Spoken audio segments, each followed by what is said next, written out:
Olá pessoal, meu nome é André Silveira e hoje vim aqui trazer para vocês mais um tema na disciplina de matemática, que é a regra de 3. Esse que é um tema muito interessante, que vai tratar das situações, problemas que muitas das vezes a gente vive no nosso dia a dia. Por isso é bem interessante o tema, ok? Então, o objetivo da regra de 3 é resolver situações, problemas utilizando a propriedade da proporcionalidade. Resolver problemas utilizando a propriedade da proporcionalidade, que diz que o produto dos extremos é igual ao produto dos meios. Ou seja, o que significa isso? De uma maneira muito simples, se a gente for trabalhar com a seguinte afirmativa: A divididos por B é igual a C divididos por D. Então, pela regra da proporcionalidade, eu tenho que o A e o D são os extremos e o B e o C são os meios, ok? Então, o que significa isso? Eu posso dizer, a partir dessa afirmativa, que A vezes D é igual a B vezes C. Isso aqui é a propriedade da proporcionalidade, ok? Então, o conceito-chave que a gente vai trabalhar aqui é a proporção. E os conhecimentos que a turma precisa dominar, né, a partir dessa aula, são os conceitos de razão, os conceitos de grandezas, né, que é um ponto bem importante, né, e proporcionalidade. Falando de proporcionalidade, né, a gente vai trabalhar aí, a regra de 3 é um processo matemático para a resolução de muitos problemas que envolvem duas ou mais grandezas, direta ou inversamente proporcional. A gente vai ver isso aí no próximo slide, ok? Nesse sentido, na regra de 3 simples, é necessário que 3 valores sejam apresentados para que assim descubra o quarto valor. Em outras palavras, a regra de 3 permite descobrir um valor não identificado por meio de outros 3. Então, é como se a gente tivesse, nesse exemplo aqui, um desses valores fosse desconhecido, A, B, C ou D. Vamos dizer que o D seja um valor desconhecido, e a partir desses 3 valores eu consigo descobrir qual é o D. É isso que quer dizer, ok? Qual é a diferença da regra de 3 simples para composta? A regra de 3 simples eu só tenho 2 grandezas. Na regra de 3 composta eu tenho 3 ou mais grandezas. Essa é a diferença. A maneira de resolver, né, que eu vou trazer e vou apresentar para vocês hoje é uma maneira muito simples, bem objetiva, e ela vai trabalhar os dois tipos de regra de 3, tanto a simples quanto a composta. Você vai conseguir resolver os problemas tanto de regra de 3 simples quanto os problemas de regra de 3 composta. Falando de proporcionalidade, vamos entender um pouquinho o que a gente disse aqui, né, quando a gente fala de grandezas diretamente ou inversamente proporcionais. Então, ali, na proporcionalidade direta, né, o texto fala: duas grandezas são diretamente proporcionais quando o aumento de uma implica no aumento da outra. Quando eu aumento uma grandeza, a outra grandeza aumenta proporcionalmente. Entende? Já na proporcionalidade inversa, quando eu digo que ela é inversamente proporcional, isso acontece ao contrário. Quando eu aumento uma grandeza, a outra grandeza diminui, né? Proporcionalmente. Trouxe alguns exemplos aqui para vocês darem uma olhada. Olha só. O exemplo de proporcionalidade direta, vamos pensar, tá? Custo e peso. Tá? Quando você vai comprar alguma coisa no mercado que tem peso, tipo laranja, maçã, algo nesse sentido, quando a gente trabalha o custo relacionado ao peso, 1 kg de laranja custa R$5, Se eu aumentar esse peso para 2 kg, o custo vai aumentar proporcionalmente. Ou seja, ele é diretamente proporcional, o custo é diretamente proporcional ao peso. A mesma coisa a velocidade e a distância. Se você percorre uma distância de 1 km com a velocidade de 20 km por hora, se você aumenta a velocidade para 30 km por hora, essa distância ela vai aumentar proporcionalmente à velocidade no mesmo tempo, ok? Então é diretamente proporcional. Tempo e distância, olha só, se eu percorro, se eu caminho ali 20 km, se eu percorro ali, vamos dizer, 5 km em 1 hora, 5 km em 1 hora, se eu aumentar o tempo para 2 horas, quantos quilômetros eu vou percorrer? 10 km, então é diretamente proporcional, ou seja, a proporcionalidade aqui é direta. Pensando na proporcionalidade inversa, olha só, velocidade e tempo, tá? Vamos dizer que eu estou andando num carro a 20 km por hora, tá? E eu levei 1 hora para percorrer aquele caminho, ok?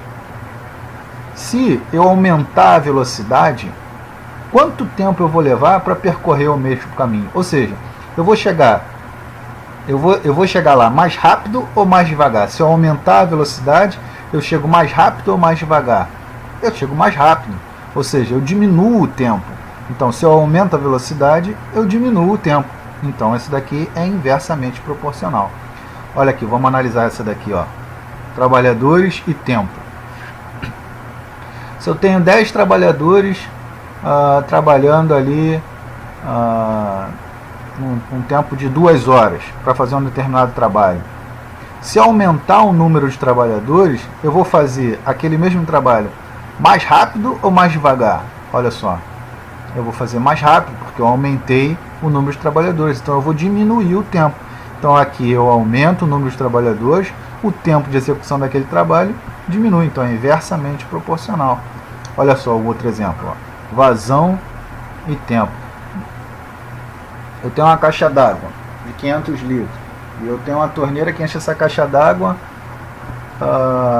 com uma vazão ali de 50 litros por hora, tá? Beleza? Para eu encher essa caixa d'água, eu vou demorar 10 horas, ok? Se eu aumentar a vazão da torneira para 100 litros por hora, eu vou encher a caixa d'água mais rápido, porque está saindo mais água pela torneira. Ou seja, aumentando a vazão, diminui o tempo de enchimento dessa caixa d'água. Então é inversamente proporcional. Ou seja, as situações, a análise das situações e das grandezas, tudo isso daqui são grandezas, tá, gente? Custo, peso, velocidade, distância, tempo, distância, trabalhadores, vazão, tudo isso são grandezas. E a análise dessas grandezas é que vai dizer, né, se ela é inversamente proporcional ou diretamente proporcional. Pronto. Quando a gente se depara com uma situação problema, a gente precisa trabalhar essa situação problema de uma maneira construtiva. Ou seja, eu preciso construir a situação problema de modo que eu consiga resolver o problema. Então existem algumas etapas que são simples.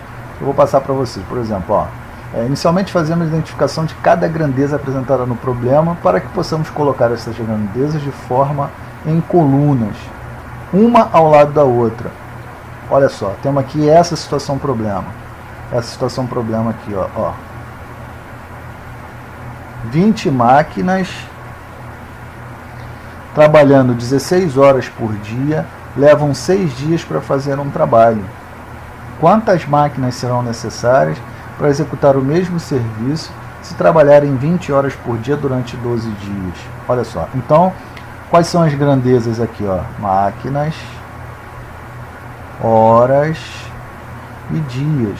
Por quê? Porque tem valores ligados a ela. Olha só. Percebe? Então eu separo as grandezas e coloco as grandezas em colunas, ó, máquinas, horas e dias. DD porque é dia decorrido, ok? Então, ó, máquinas, horas e dias. E, olha só, em seguida inserimos em cada coluna os valores respectivos que são mostrados no problema, inclusive a incógnita que é pedida. Então, ó, inicialmente ele dá os valores, 20 máquinas, ó, coloquei aqui 20, trabalhando 16 horas, ó, o 16 aqui, levam 6 dias, olha lá, ó, coloquei os 6 aqui. Aí ele diz, ó, quantas máquinas, ou seja, ele quer saber quantas máquinas, então a incógnita está no máquinas, então eu coloco o X lá no máquinas, perfeito? Serão necessários para executar o mesmo trabalho, o mesmo serviço, se trabalharem 20 horas, aí ele vem com outras informações, ó, 20 horas por dia durante 12 dias, olha lá, perceberam? Então, a partir da construção dessa coluna, é que você vai conseguir fazer a análise dos dados, beleza? Então a gente tem ali, ó, análise de dados e elaboração da equação. Após a construção da tabela, fazemos a análise de proporcionalidade entre as grandezas relacionadas à incógnita, 2 a 2, identificando se são diretas ou inversas. Bom, então, o que isso quer dizer? Quando eu for fazer a análise, eu não vou analisar todas as incógnitas juntas. Não, eu vou analisar separadamente 2 a 2, olha lá, ó, 2 a 2, relacionadas com a incógnita. Ou seja, a grandeza que tem a incógnita vai estar sempre relacionada com uma outra grandeza para se fazer a análise. Então, independente de eu estar trabalhando a regra de 3 simples ou a regra de 3 compostas, eu vou ter grandezas para analisar, perfeito? Qual que é a diferença? A diferença é que na regra de 3 simples eu vou ter 2 grandezas. Na regra de 3 compostas eu vou ter 3 ou mais grandezas. Então, a forma de resolver a regra de 3 vai ser a mesma. Por quê? Porque eu vou estar analisando os dados que foram colocados na tabela. É isso. Tá? Então vamos fazer a análise. Olha lá. Quando forem diretos, ou seja, a relação for diretamente proporcional, a gente vai indicar com um sinalzinho de mais embaixo da coluna da grandeza que a gente está analisando. E a gente vai circular o maior número da relação daquela coluna, ok? Então vamos pensar assim, ó. E quando for inversamente proporcional, a gente indica com sinal de menos. E aí a gente circula o menor número da relação daquela coluna, ok? Como é que a gente faz isso? Então vamos lá, vamos analisar essas duas colunas aqui, máquinas e horas, tá? Então vamos lá. Eu tenho 20 máquinas que trabalham 16 horas. Trabalhando 16 horas. Se eu aumentar o tempo de trabalho, quantas máquinas eu vou precisar para fazer o mesmo serviço? Olha só, eu estou aumentando o tempo de trabalho. Eu vou precisar de mais ou menos máquinas? Eu vou precisar de menos máquinas. Ou seja, é um sinalzinho de menos. Ela é inversamente proporcional, porque eu aumentei as máquinas e diminuí. Eu aumentei as horas e diminuí as máquinas. Tá? Então, na coluna de horas, eu coloco o sinalzinho de menos e circulo o menor número da coluna dessa grandeza. Perfeito? Vamos pensar agora aqui na outra grandeza, máquina e dias. Tá? Eu tenho 20 máquinas trabalhando 6 dias. Tá? Se eu aumentar o número de dias, aumentei, né? De 6 para 12. Se eu aumentar o número de dias, quantas máquinas eu vou precisar? Olha só, para fazer o mesmo trabalho. Menos máquinas também. Ou seja, é inversamente proporcional e eu circulo o menor número daquela coluna. Beleza? Aqui está o pulo do gato. Aqui está o que a gente vai identificar para poder colocar na equação. Bom, como é que a gente constrói a equação? A equação vai ser sempre assim, ó. A gente vai sempre escrever assim, ó. A gente escreve o x, tá? Igual, pega o númerozinho que está na coluna do x e coloca do lado do igual. 20. Traça a barra de fração, ok? E aí, todos os números que estão circulados, a gente coloca na parte de cima da equação, multiplicando. Então aqui, 16, 6, ok? E os números que não estão circulados, a gente coloca na parte de baixo da fração. 20, multiplicando. E 12, ok? 12, perfeito. Bom, agora está a nossa equação e aqui a gente consegue encontrar o valor de x. Então como é que a gente resolve? Aqui eu tenho o 20 divididos por 20, a gente pode eliminar, e 20 por 20 é igual a 1. A gente tem aqui o 6 com 12, a gente pode eliminar, e aqui fica valendo de 2. E eu tenho 16 divididos por 2, que é igual a 8. X igual a 8. Isso aí. Bom, pessoal, espero que vocês tenham gostado da explicação. Eu vou deixar na descrição do vídeo alguns exercícios para serem feitos. Vou deixar também um link para o webquest, que vai ter esse vídeo, vai ter os exercícios resolvidos. Ok? Um abraço aí. Fiquem com Deus.